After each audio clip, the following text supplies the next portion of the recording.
Bulletin మరో breaking news చూస్తున్నాం. విధి వంచింది, కాలం కాటేసింది. నమ్ముకున్న ప్రియుడే తన జీవితాన్ని నాశనం చేయగా ఆ తర్వాత వెంటనే మరో సుడిగుండం లాంటి సమస్యలో చిక్కుకుంది. అలా ఒక్కరు కాదు, ఇద్దరు కాదు, ఏకంగా 10 మంది చేతిలో అఘాయిత్యానికి గురైంది ఓ బాలిక. తన ప్రాణాలను అరచేతిలో పెట్టుకొని బతికింది. విశాఖలో ఈ దారుణ ఘటన వెలుగు చూసింది. ఓ దళిత మైనర్ బాలికపై గ్యాంగ్ రేప్ కలకలం రేపింది. 17 ఏళ్ల బాలికపై 10 మంది అత్యాచారానికి పాల్పడ్డారు. మానవ మృగాల చేతిలో ఆ బాలిక నరకాన్ని చెవి చూసింది. ఒడిశా నుంచి ఇంటి పనుల కోసం వచ్చిన 17 ఏళ్ల బాలికను ప్రేమ పేరుతో వంచించి ప్రియుడు తొలుత కామవాంఛ తీర్చుకున్నాడు. తన మిత్రుడిని ఉసిగొలిపి అత్యాచారానికి పాల్పడేలా చేశాడు. ఆ తర్వాత వారి నుంచి తప్పించుకుని వెళ్ళగా మరో 8 మంది బాలికను 2 రోజుల పాటు లాడ్జిలో నిర్బంధించారు. అనంతరం చిత్రహింసలకు గురిచేసి అత్యాచారానికి పాల్పడ్డారు. ఈ సంఘటన నగరవాసులను ఉలిక్కిపడేలా చేసింది.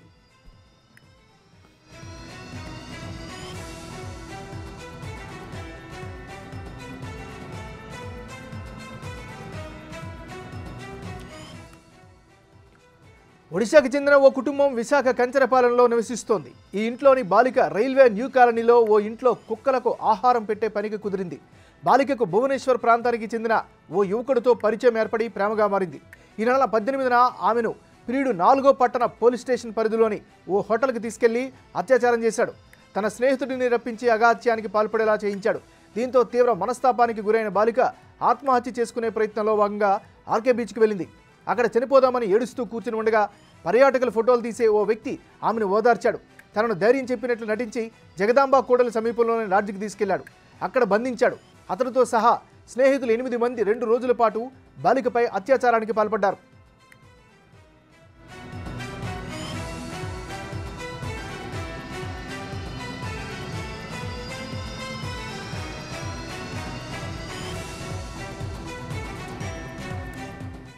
భయాందోళనకు గురైన బాలిక వారి చెర నుంచి తప్పించుకుని ఒడిశాలోని కలహండి జిల్లాలో ఉన్న స్వగ్రామానికి వెళ్ళిపోయింది.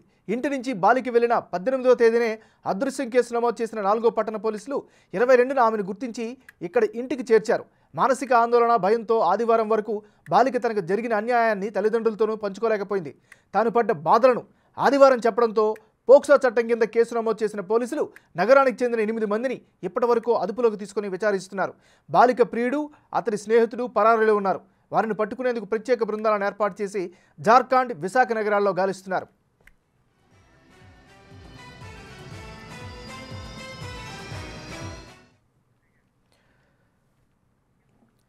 ఇక ఈ దారుణ ఘటనకి సంబంధించి మరింత తాజా సమాచారం అందించేందుకు విశాఖ నుంచి మా రిపోర్టర్ రాజు లైవ్లో సిద్ధంగా ఉన్నాడు.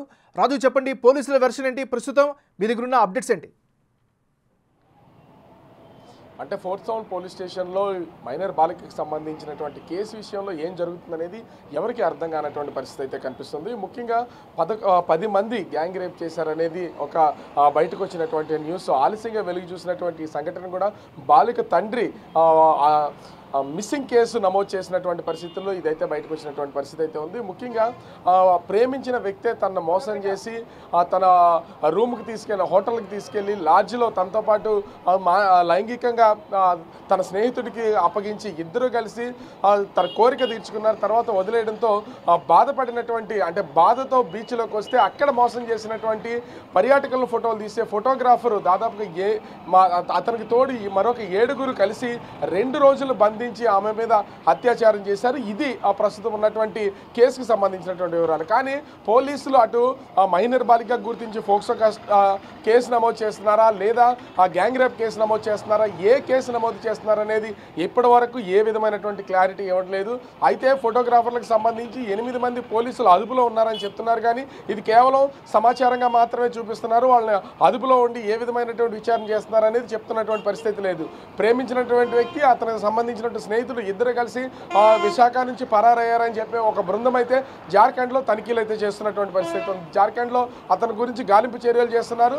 అతను ఇప్పటి వరకు అరెస్ట్ చేసినటువంటి దాఖలాలు అయితే లేవు. కానీ ప్రేమించినటువంటి వ్యక్తి, అదేవిధంగా అతని స్నేహితుడు ఇద్దరు కూడా ఈమె పైన శారీరకంగా వీళ్ళిద్దరూ ఆమెపై దాడి చేసినటువంటి పరిస్థితి అయితే ఉంది.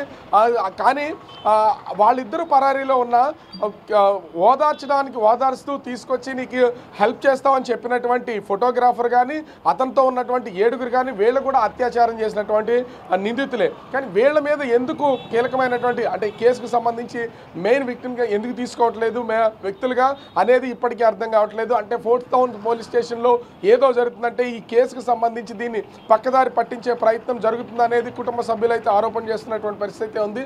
ఇప్పటికే యువతి ఒరిస్సా ప్రాంతానికి అయితే వాళ్ళ సొంత గ్రామానికి వెళ్ళిపోయినటువంటి పరిస్థితి ఉంది. డిసెంబర్ 18వ తేదీన పోలీసులకు వాళ్ళ తండ్రి మిస్సింగ్ కేసు నమోదు చేసినటువంటి నేపథ్యంలో ఇంకా విచారణ కొనసాగిస్తూనే ఉన్నారు. ఇన్ని రోజుల నుంచి విషయం తెలిసిన అంటే అటు ఫోటోగ్రాఫర్స్ దీనిలో ఉన్నారని తెలిసిన, ప్రేమించిన వ్యక్తి ఉన్నారని తెలిసిన, అతని స్నేహితుడు ఉన్నారని తెలిసిన దాదాపుగా 15 రోజుల వరకు అంటే ఈ రోజుకి 15 రోజుల వరకు అవుతుంది. ఇన్ని రోజులైనా పోలీసులు ఎందుకు ఈ కేసుకు సంబంధించినటువంటి పూర్తి వివరాలు బయట పెట్టట్లేదు అనేది ఎన్నో అనుమానాలకు తావిస్తున్నటువంటి పరిస్థితి ఉంది. గతంలో కూడా ఫోర్త్ టౌన్ పోలీస్ స్టేషన్కి సంబంధించి అనేక ఆరోపణలు ఉన్నటువంటి నేపథ్యంలో మరి పోలీసులు కావాలని దీన్ని తాత్సారం చేస్తున్నారా, లేకపోతే ఖచ్చితంగా దీన్ని ఇన్వెస్టిగేషన్ పూర్తి స్థాయిలో చేసిన తర్వాత కేసుకు సంబంధించినటువంటి వివరాలు బయట పెట్టాలని చూస్తున్నారా అర్థం కావట్లేదు. ఇప్పటికే విశాఖ సిపి రవిశంకర్ ఇప్పటికే దీని మీద అయితే పూర్తి స్థాయి విచారణకి ఆదేశించినటువంటి పరిస్థితి కనిపిస్తుంది. ఏమన్నా right, thank you Raju updates అందించినందుకు.